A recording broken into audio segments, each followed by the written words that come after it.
Mes chers amis, je me présente devant vous avec une âme attristée, car je suis témoin des horreurs perpétrées contre nos frères et sœurs en République démocratique du Congo. Le génocide contre le peuple Tutsi est une abomination pour l'humanité. Et pourtant, l'indifférence de la communauté internationale est une trahison de notre solidarité commune. Face à une telle malveillance, le silence n'est pas une alternative acceptable. Il nous appartient de dénoncer la violence et la haine qui sont infligées aux personnes innocentes.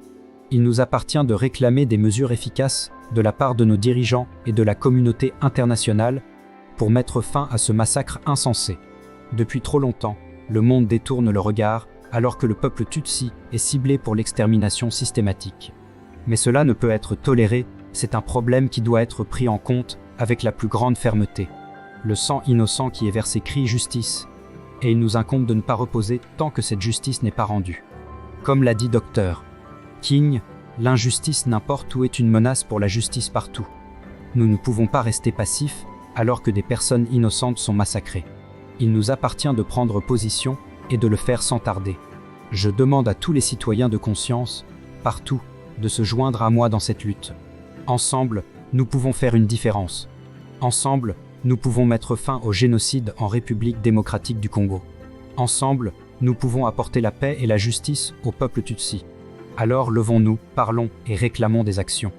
Pour l'amour de l'humanité, il nous incombe de ne pas reposer tant que ce génocide n'est pas mis fin. Il est indéniable que nous avons failli à notre devoir en 1994, lorsque le même génocide se produisait au Rwanda. Au-delà de notre passivité face à l'horreur, nous avons laissé les criminels génocidaires s'installer en République démocratique du Congo, où ils sont maintenant en train de perpétrer les mêmes horreurs. Nous ne pouvons pas nous permettre de céder à toutes sortes de manipulations.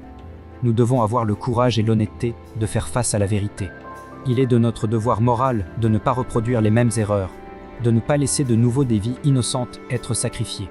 Il est temps d'agir avec détermination pour mettre fin à ce génocide et de faire en sorte que justice soit rendue aux victimes. Nous ne pouvons plus rester silencieux. Il est temps d'agir maintenant pour éviter que l'histoire ne se répète.